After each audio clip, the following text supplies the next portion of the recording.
Milli Elmlər Akademiyası, gündüz kabinet. Geniş kitab dolu kabinetdə sübh işığı pəncərədən süzülür. Divarda müxtəlif xəritələr, tarixi tablolar asılıb.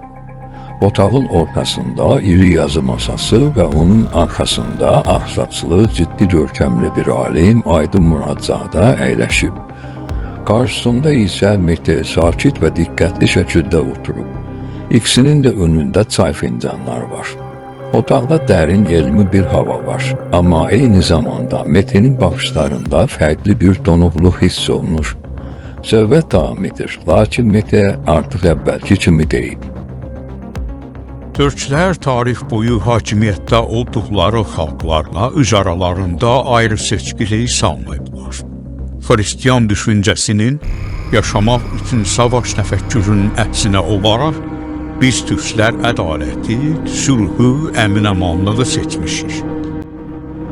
Mete gözlərini onun üzünə zilləyib, diqqətlə dinləyir, amma içində fırtına qopur. Əgər cahan hakimiyyəti iddiamız insanlığa, millətlərin iradəsinə əsaslanmasıydı, Türk dövləti əsrlərlə yaşayar mıydı?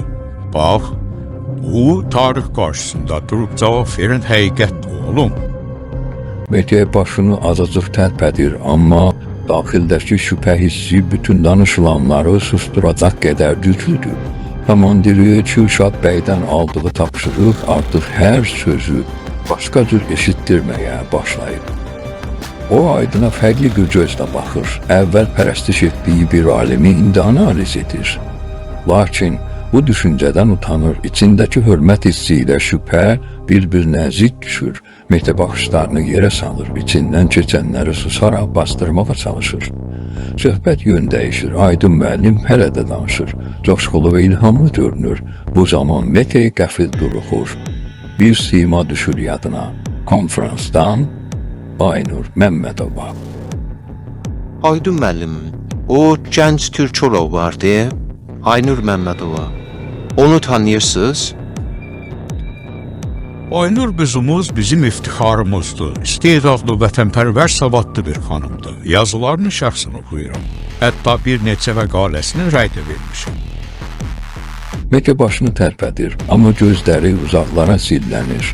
Onun marağı indi elmi dəyərlərdən daha fərqlidir. Sizdə nömrəsi varsa mənə verə bilərsiniz. Ona müsahibə aparmaq istəyirəm. Türkiyədəki tanış mediaya göndərəcəm. Qoy şahiddaşlarımız belə istəyirlər xanımlar tanısınlar. Bir anlıq sükut çökür. Aydın müəllim tərəddüd etmir. Sadəli və xoş niyyətlə telefonunu çıxarır.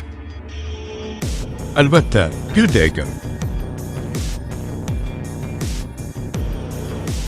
Telefonun kontaktlar bölməsindən Aynur Məmmədovanın adını axtarır. Tapır, Mete baxır. Gözlərində qəribə bir parıltı var, qarışıq hisslər. Aydın müəllim nömrə oxuyur və Mete telefonuna qeyd edir. Anidən dərin sükut çökür. Çox sağ ol. Ayağa qalxır, oradan tez çıxmağa çalışır. Addımları tələsikdir. Otaqdan çıxan kimi sinəsi qalxıb enməyə başlayır. Mete tək-tənha şəhər küçələrində dolaşır.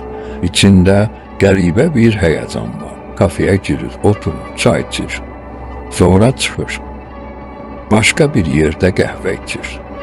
Vaxt keçdikcə telefonuna baxır. Nömrəni yenidən açıb baxır, amma heç bir mesaj yazmır. Mete'nin mənzilinin girişi gecə. Saat 20:50. Mete evinə yaxınlaşır. Küçə səssizdir, binaya daxil olur. Dəhlizdən keçərək qapısına çatır. Bacarı çıxarıb qapıya salır. Qəfildən arxasından vahiməli bir hənirti gəlir. Donur, hərəkət etmir. Yalnız başını azca aşağı salaraq ətrafına baxır. Zəif işıq altında bir neçə kölkə tərpənir. Əli dərhal belinə gedir, amma sonra xatırlayır. Bu gün silahını evdə qoymuşdu. Döyülən ürəyi qulaqlarında uğulduyur.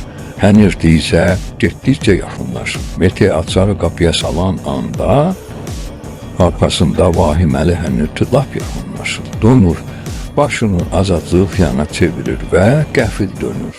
5 qara maskalı adam qarşısında dayanır. Ən öndə dayanan iri gövdəli əli səs boğucu tapancalı bir addım irəli çıxır. Sənə heç bir ağılsızlıq etməməyi və sakitcə bizimlə getməyi məsləhət görürəm. Bəlkə onda canını incitmərik. Adamlar kinayalı tərzdə gülürlər. Mehdi Aydın əlləri boynun arxasınca qoyur və yerindən tərpənmir. Gözləri çevik hərəkətlərlə adamları ölçür. Ağlı tam gücü ilə işləyir. O 14 yaşından bəri kəşfiyyatda çalışan ciddi bir hərbi təlim görmüş bir peşəkar döyüşçüdür və indi çox təhlükəli bir qərar verməlidir. Nə oldu qardaş?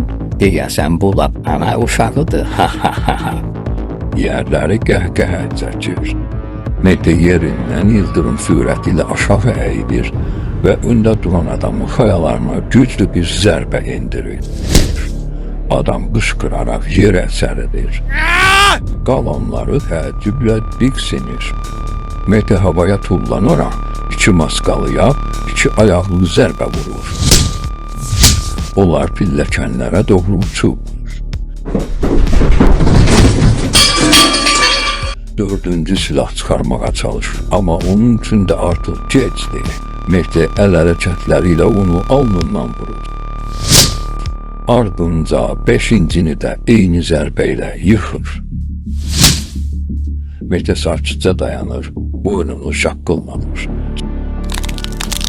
Sonra yerdə inləyən maskallardan birinin silahını götürür. Əlində silahla onların üstünə doğru addımlayır. Burada deyiblər, ova gedən ovlanar. Mete'nin mənzili gecə biraz sonra. Qonaq otağı 5 maskalı adam, qolları qalın iplərlə bağlanmış, üzləri qan içində, ağzı burnu dağılmış halda divanda və döşəmədədirlər. Mete isə əlində silah arxaya söykənərək onlara amirane şəkildə baxır.